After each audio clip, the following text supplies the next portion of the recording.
All right. Hello, Mr. Hobbs. How are you today? Good, thanks, Tori. How are you?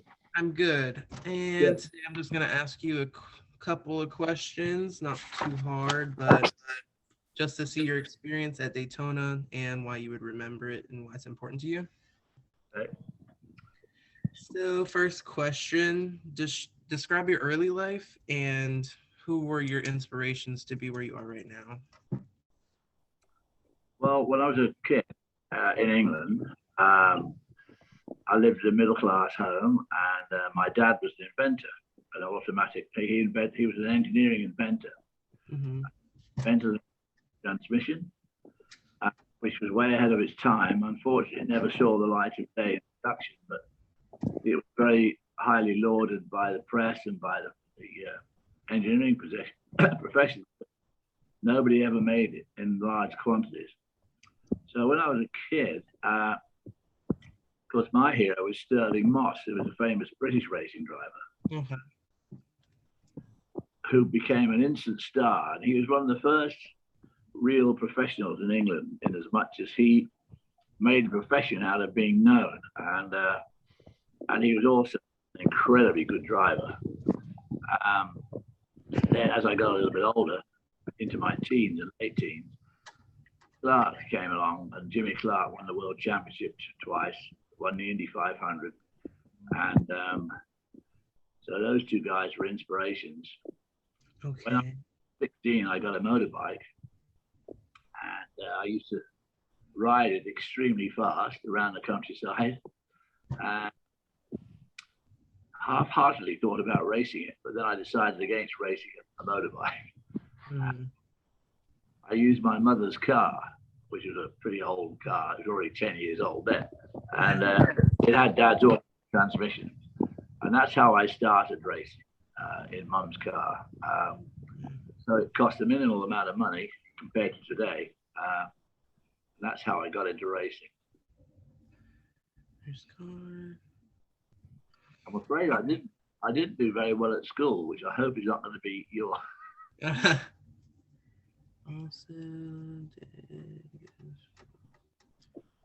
All right. And for your next question, I'm going to ask, what did you want to achieve when you first started? Well, of course, actually two things. In France, there's a very big 24-hour race called the Le Mans 24 Hour, which is in a town about 150 miles southwest of Paris. And they've been having a race there since the 1920s, a sports car race, not Formula One. And I always wanted to win that. Of course, at the same time, I wanted to be in Formula One and win the World Championship. But really, in fact, when I was a kid, the most important thing was to win Le Mans. And I did, in fact, do the race 20 times, and I still never won it.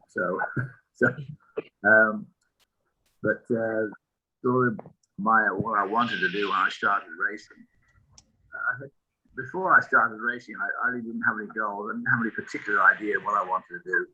But when I started racing, quite successfully, I decided that's probably the best thing for me to do is just keep on racing. Because again, it didn't cost much in those days. You could actually make a bit more than the average guy. Not much, but a bit.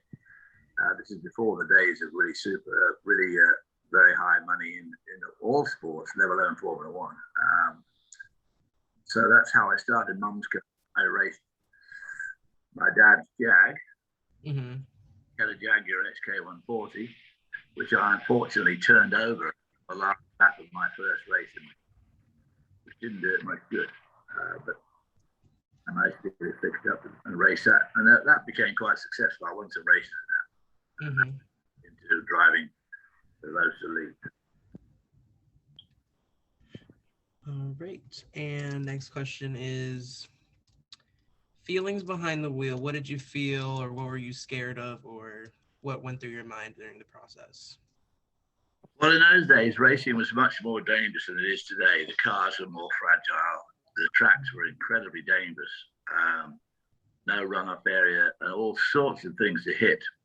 Now, this, of course, I'm talking about road racing, not like Daytona. This is racing through the streets and racing around the countryside. there were a few permanent circuits being set up, places like Silverstone and Brands Hatch, which were purpose-made tracks. But even they were pretty unsafe. And things evolved a lot while I was in my career, which was quite long. I'd raced for 30 years. Things changed a lot. But you weren't never frightened. Obviously, if you were frightened, you wouldn't do it. Yeah. You got nervous, mainly about doing well, just like you get nervous before an exam or nervous before you go in front of the head teacher or whatever. Every time you start a race, you're a bit nervous, mainly that you would not make a mistake, not oh much I might get killed. Although that did, come into every now and then you'd have that. When things went wrong was when you get frightened. If something broke and you're spinning around the track at 140 mile an hour, that was something a bit scary, but you soon got over it. Vehicles.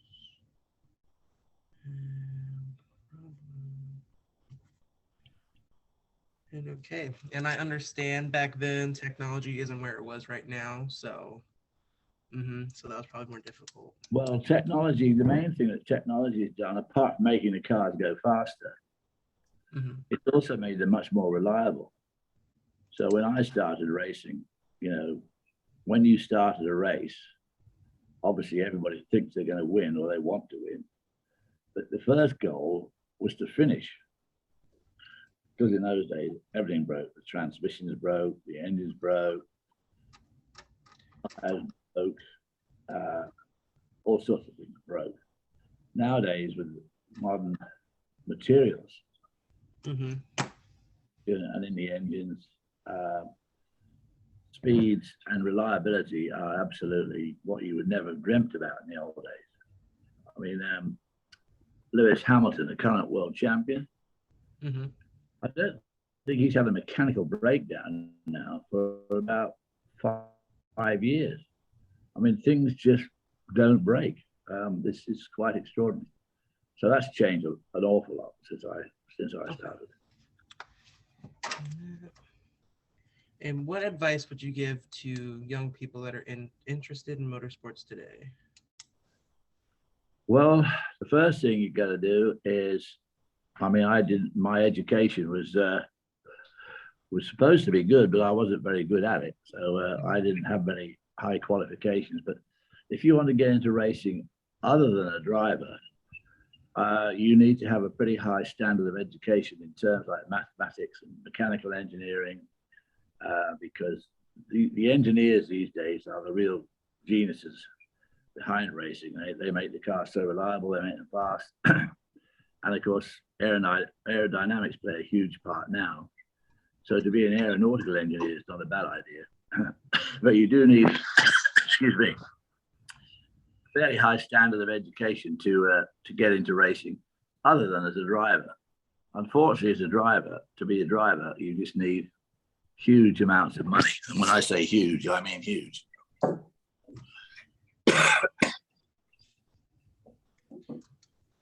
All right. And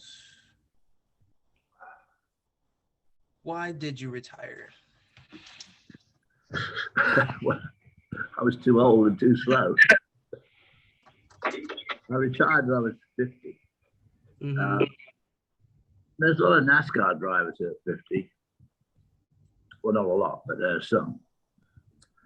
And the fact is that as you get older, you definitely lose speed and pace, just like you'd expect an old golfer to be able to beat a young golfer because he's learning. The fact is that these young golfers, there's something about being young. You're just,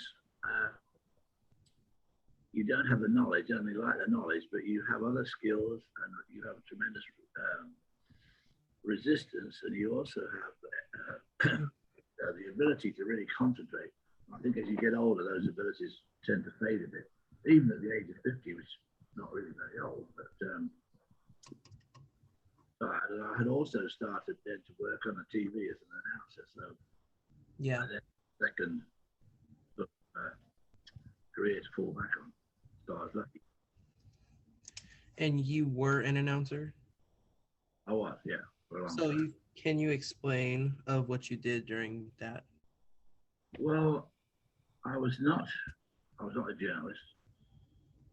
And I was not a TV professional announcer, you know, like the guys that read the nightly news or I play in any sort of sport. I was a color commentator. So I just, as a racing driver with experience, I was able to use my experience to explain to the viewer why drivers would do what they did, my team would do what they did in terms of strategy.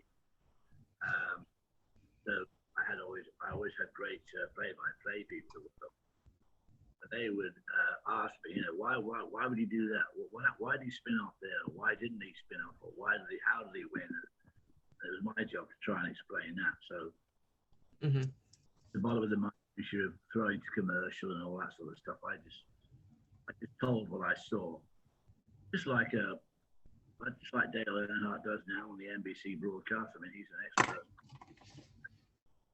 and you see it all through sports. Ex-basketball players become color analysts, ex-NFL players. I did. And okay, when you hear the word Daytona, what do you think of? I went to Daytona very, very early on. In my third year of racing, actually my fourth year, I turned professional because I'd finished my apprenticeship at Jaguar Cars, and I was invited to take part in the Daytona 3 hour, which is now the Rolex 24 hour. The very first race was in 1962, and I was invited over to do that. That was my first trip to Daytona. And, I took part in that race. Unfortunately, I only did about an hour because the fuel pump broke. But so obviously, when I first got to Daytona, having raced in Europe and England, it was such a vast place. I'd never seen a circuit like that. You know, low banked, across the top, but it was huge, great big, huge grandstands and miles of oval track. I've never seen anything quite as outstanding as that before. So it was obviously when I first went there, when I was only 22. It was a pretty amazing place.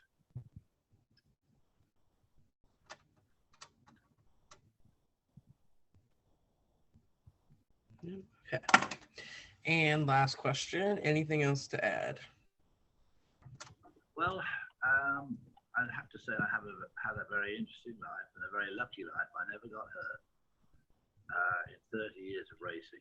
And of course, in my day, it was very dangerous. Many of my friends and acquaintances were either killed or badly injured. So, but I've had a great life. I've been married for 60 years to the same lady. We've had a wonderful life together since we were teenagers. So, I've been extraordinarily lucky, Tori, and I hope that your life is as lucky and as fulfilled as mine's been.